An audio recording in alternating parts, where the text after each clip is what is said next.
भाई साहब, ज़ाहिर नून लीग की तरफ से कहा जा रहा है कि हमने सालों भुगती, महीनों जेलें भुगती, इनके रहनुमा जो है वो पार्टियां छोड़ रहे हैं एक एक हफ्ते में, 3-3 दिन में, जो कि इल्ज़ाम लगाया जा रहा है। ये वजह क्या हुई कि ये इतनी तेज़ी से लोग पार्टी छोड़ते नज़र आ रहे हैं?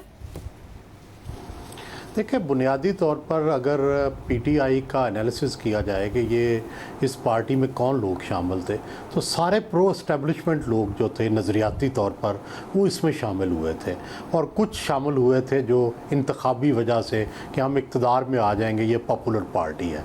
तो अब दोनों को सूट नहीं कर रहा। जो प्रो एस्टेब्लिशमेंट थे वो एंटी एस्टेब्लिशमेंट पॉलिटिक्स कर नहीं सकते।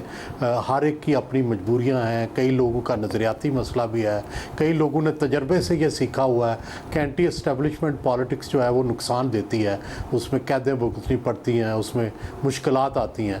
तो मेरा ख्याल है कि ये बुनियादी वजह है कि नज़रियाती दरार आ गई है पीटीआई के अंदर।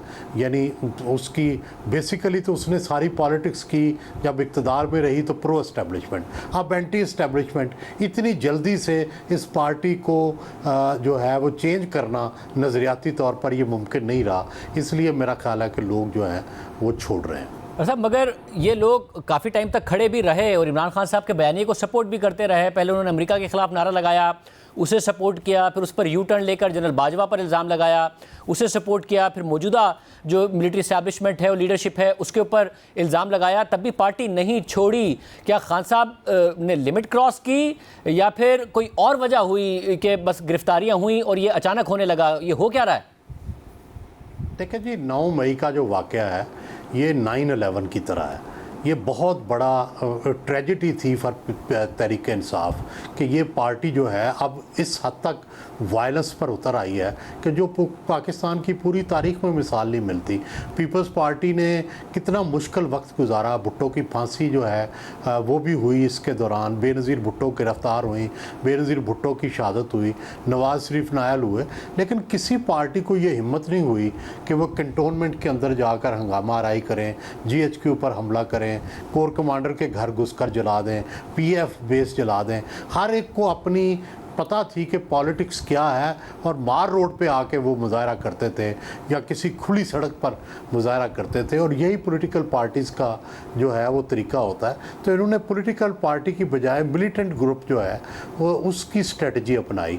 और ज़ाहिर है जितने लोग हैं जो इक़्तिदार में जाना चाहते हैं, जो इंतखाब लड़ना चाहते हैं, जो सियासत करना चाहते हैं, वो ज़ाहिर है मिलिटेंसी का साथी नहीं हो सकते। उनको एहसास हो गया है कि फ़ौज और पीटीआई की अब अनबन हो गई है, और अब मुमकिन नहीं है पीटीआई का इतनी आसानी से इक़्तिदार में आना, इसलिए वो अपनी राहें जुदा कर रहे हैं। साहब, मगर खान साहब का एक कॉन्फिडेंस है कि अब जो इलेक्टेबल्स की सियासत थी वो मैंने ख़त्म कर दी है, अब जो बल्ला है उसको वोट पड़ता है। ज़ाहिर इमरान खान साहब हैं पॉपुलर, ये जितने लोग छोड़ भी जाएं उसके बावजूद भी वो क्यों नहीं इलेक्शन जीत सकते हैं, और कि अगर ये लोग छोड़ जाएं तो उनको फ़र्क क्या पड़ता है इमरान खान साहब को कि पार्टी ख़त्म हो जाए और इस किस्म की बातें हो रही हैं?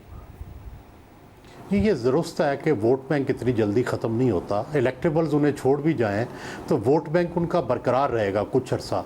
लेकिन आप देखें कि अगर हम माजी की तारीख देखें, आप नून का हाल देखें कि जब उनके इलेक्टेबल्स छोड़ गए थे तो वो आधी सीटों पे आ गए थे। तो इसी तरह अगर पीटीआई ने भी अपनी स्ट्रेटजी ना बदली, रिव्यू ना किया, तो वो आधी सीटों पे आ जाएंगे। फिर वोट बैंक भी इलेक्टेबल्स के साथ ही काम करता है। ये इलेक्टेबल्स प्लस वोट बैंक जो है ये कामयाबी का फार्मूला है। अगर इलेक्टेबल्स निकल जाएं, सिर्फ वोट बैंक रह जाए, तो आधी सीटें रह जाती हैं। साहब, और इस सब में जो पॉपुलैरिटी है खान साहब की, आपके ख्याल में वो हिट होगी, या फिर उसको वाकई और ज़्यादा बूस्ट मिला है जो खान साहब बयानिया लेकर चल रहे हैं? वो अभी भी ज़ाहिर हकीकी आज़ादी अमेरिका के ख़िलाफ़ उन्होंने नारा लगाया था, अब इस्टेब्लिशमेंट के ख़िलाफ़ लगा रहे हैं, कह रहे हैं कि एक की किसी की नहीं हो सकती है कि ये आइन और कानून से मावरा हो। ये भी कह रहे हैं कि एहतसाब से बालातर हैं। तो पॉपुलैरिटी उनकी और बढ़ नहीं रही होगी? ये चीज़ें उनकी जो वोटर सपोर्टर है उसके साथ रेजनेट नहीं कर रहा होगा ये नारा? जी शाहजेब साहब, अगर हम माजी को देखें, एनालिसिस करें, तो पीपल्स पार्टी 77 से लेके 88 तक पॉपुलर रही, और जब तक मोहतरमा बेनज़ीर भुट्टो इक़्तिदार में नहीं आई उनका वोट बैंक कम नहीं हुआ। इसी तरह आप नून लीग देखें, एस्टेब्लिशमेंट से जब लड़ाई हुई तो उसका वोट बैंक कम नहीं हुआ, इसके बावजूद वो जीतते रहे। तो मेरा ख्याल है कि अब भी इमरान खान का फ़ौरन वोट बैंक कम नहीं होगा, लेकिन अगर इलेक्टेबल साथ छोड़ गए तो फिर इलेक्शन में जीत कर हुकूमत हासिल करना मुश्किल हो जाएगा, वोट बैंक तो रहेगा। तो इस वक्त एज ऑफ नाउ आपको इमरान खान साहब के लिए क्या सूरत हाल नज़र आ रही है? आपको लगता है केसेस ऐसे हैं जिसमें उनकी कन्विक्शन हो जाएगी, वो शायद कैंपेन ना कर पाएँ, मामला आगे ना बढ़ा पाएँ, या इलेक्शन का रास्ता उनके लिए अभी तक है और वो निकाल भी सकते हैं? मेरा ख्याल है कि वो जितनी देर तक CBMs नहीं करते फ़ौज के साथ, इस्टेब्लिशमेंट के साथ, उनको उनकी कबूलियत नहीं होती उस वक्त तक। आपको पता है कि भुट्टो साहब और शेख मुजीब जीत गए थे, लेकिन 1.5 साल तक इक़्तिदार मुंतकिल नहीं किया गया था। तो इस वक्त भी इस्टेब्लिशमेंट का कोई ऐसा मूड नज़र नहीं आता कि इमरान खान के ख़िलाफ़ अगर फ़ौजी अदालतों में मुकदमे चलने हैं तो इनको इक़्तिदार कौन देगा। तो मेरा ख्याल है कि इस वक्त तो बड़ा नहीं लग रहा कि इमरान को इक़्तिदार मिलेगा, मासवाए कि आर्मी की सोच चेंज हो, इस्टेब्लिशमेंट के अंदर तब्दीली आए, और वो अभी 2 साल 2.5 साल नहीं तब्दीली आनी, और फिर आगे भी पता नहीं एक्सटेंशन हो जाएगी। तो जितनी देर तक कोई न्यू फेस नहीं आता, नई सोच नहीं तब्दील होती, और इमरान खान के बारे में कोई दिल नरम नहीं होता इस्टेब्लिशमेंट का, उनका इक़्तिदार में आने का चांस तो बहुत कम हो गया। तो दिल नरम कैसे होगा? वो कह रहे हैं मैं तो पैगाम बार बार भेजा है, मैंने बहुत पैगाम भेजे, मैं बात करने को तैयार हूँ, मगर आगे से रिस्पॉन्स नहीं आ रहा है। नहीं, मेरा ख्याल है कि पैगाम तो वो ज़रूर भेजते रहे हैं। मेरे भी इल्म में है कि उन्होंने अपने एक जो वज़ीर था, सूबाई वज़ीर, उसके ज़रिए पैगाम भेजते रहे हैं। लेकिन बात यह है कि जो वो बयानियाँ बना रहे थे, जो हर रोज़ वो तकरीर करते थे, वो उन पैगामात के ख़िलाफ़ होती थी। वो आर्मी चीफ़ का नाम ले रहे थे, वो कभी जो था वो डर्टी हैरी कहते थे, कभी एक्स कहते थे, कभी वाई कहते थे, बार बार कहते थे सारा कुछ फ़ौज कर रही है।